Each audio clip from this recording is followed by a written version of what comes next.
The spear missed him. David was already on the floor before he understood what happened. The harp was still in his hands. Saul's spear was in the wall behind him. Nobody moved. Nobody shouted. Nobody rushed toward David. Nobody looked at Saul.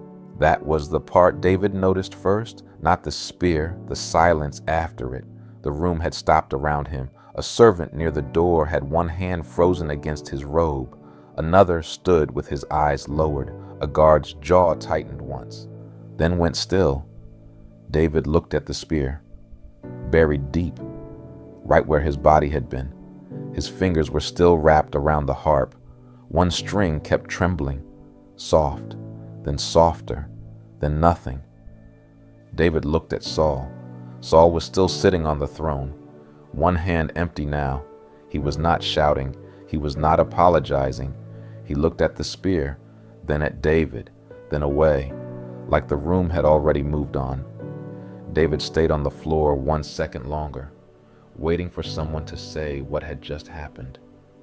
No one did. Slowly, David stood. His knees felt unsteady. He kept the harp because he did not know where to put it. The attendants looked at the floor. Small movements, careful movements, men trying not to become part of something. David set the harp down, stepped backward, one step, then another. His back was turned now. That felt wrong. His whole body knew it. He walked out anyway. No sound behind him, no second spear, no voice, only the room he had just left pretending it was still a room. At the end of the hall, Jonathan was waiting. He looked at David, then past him, toward the throne room, then back. "You're bleeding." David looked down, a thin cut near his shoulder, wood from the wall, not the spear, the wall. He had not felt it. Jonathan stared at him. Neither spoke.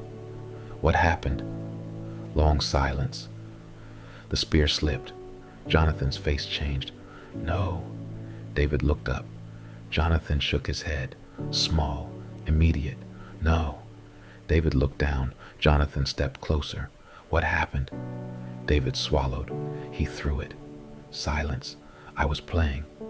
Jonathan looked toward the throne room, then back. "My father..." He stopped. "My father is not himself." David said nothing. Jonathan's voice went quiet. "He loves you." Silence. David looked at him.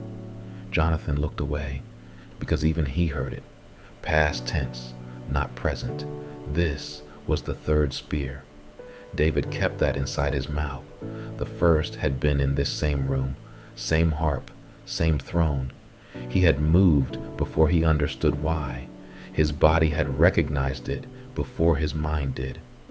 The wall was repaired by the next morning. Patched, covered, smooth. David had stood there and looked at the place. No mark.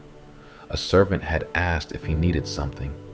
David said no, then went back to playing, because everyone else was acting like it had not happened. And sometimes, when everyone else refuses to name a thing, you start wondering if you are the problem. So he played. He served. He fought. He came back when called. Then the singing returned. Saul has killed his thousands, David his 10,000s. David had watched Saul's face when he heard it. He knew what he was watching by then, something closing. He had wanted to say, "I did not ask them to sing it." He had not said it. He had gone back and picked up the harp. Footsteps came from the hallway. Both men looked. Servants passed quickly. One glanced toward David, then away. David felt something settle low in his stomach. Not fear, not fully. Recognition. Something was changing. Jonathan touched his arm. "Come eat." David nodded. "Because what else do you do?" At dinner, Saul arrived late. Everyone stood. Saul sat. David watched him. Saul never looked at him. Food was served. Jonathan tried to keep conversation alive. A question here, a comment there. Nothing stayed. Saul kept eating. David watched his hands. Saul reached for bread. David noticed. Saul lifted a cup. David noticed. Saul adjusted his robe. David noticed. Jonathan was speaking. David had no idea what he said. Across the table, a servant refilled Saul's cup. His hand shook. Wine touched the rim and spilled, just a little. Saul looked at the stain. The servant froze. David froze too. Saul set the cup down, slowly, then looked at David.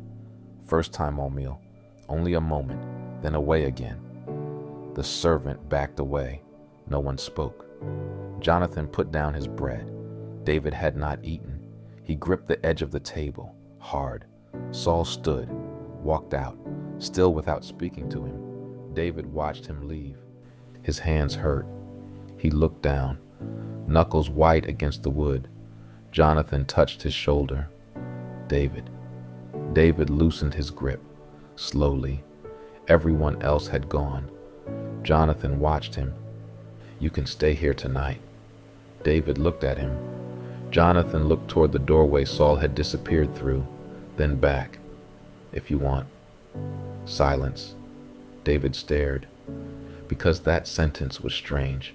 Stay here, as if the danger was somewhere else, as if the danger was not sitting on the throne. David stood. No. Jonathan stood too. David, I'll see you tomorrow. Too fast, too automatic. Jonathan stared at him. Tomorrow. Neither said anything, because suddenly that word felt uncertain. David walked out of the palace. The courtyard was darker now. Torches burned along the walls. Same guards, same posts, same faces, but nothing felt the same. One guard looked at him and then at the ground. Another watched him until he passed. David kept walking. He tried not to look back. He looked back anyway. The palace stood behind him, lit, quiet. He had entered that morning as a servant of the king. He did not know what he was leaving as. Michal opened the door. Saul's daughter, his wife. She smiled at first, then stopped. What happened? David looked at her. Long silence. The king threw a spear at me. Her face changed immediately. Not confusion, not surprise. Changed, David noticed. You knew? Michal looked away, only for a second. David stared. You knew. She closed the door, checked outside, then turned back, quiet. There are men outside. David did not move. What men? My father's men. Silence. David looked toward the window. Michal stepped closer. He sent them. David waited, waiting to protect you, to watch you, to bring you back. Instead, to kill you in the morning. Some things arrived slowly. David sat down, looked at the wall, the table, the lamp. Normal things. Everything looked normal. That morning, he had been in the palace. Tomorrow morning, men were coming to kill him. He looked at Saul's daughter standing in front of him. He thought about the bride price, 100 Philistines, in battle, against men who wanted him dead. Saul had not needed to throw the spear himself. The field could do it. The enemy could do it. David had come back with 200. When Saul heard that number, David had seen the face again. Not pride, not joy, disappointment. That had frightened him more than the spear, because it meant he could predict him and knew what Saul was hoping for. Michal moved first, opened a chest, pulled out clothing, bread, water, a cloak. David watched, then finally stood, outside, footsteps, still there, waiting. He tied the bag, untied it, retied it. His hands felt wrong. Michal took the cord from him, tied it herself. He let her. Then she stopped, looked at him. For a moment she looked younger, not Saul's daughter, not the king's child, just his wife in a room with men outside the door. She pressed cloth against the cut on his shoulder. Hold this. David held it. Outside, a voice, low, then another, closer. Both of them looked at the door. Silence, then footsteps outside, slow, not passing, stopping. Michal pushed him toward the back room. Go. David did not move, because leaving felt impossible, not dangerous, impossible. If he climbed through that window, everything behind him stayed behind him. The house, Jonathan, the life he thought he had. Michal looked at him. David. Outside, a hand brushed the door, not knocking, testing. Michal grabbed his arm, harder.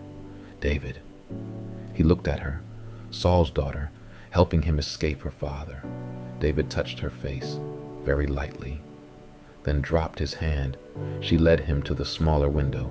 Backside, dark, cold air entered. David looked back once, the table, the lamp, the chair, still there. He climbed through.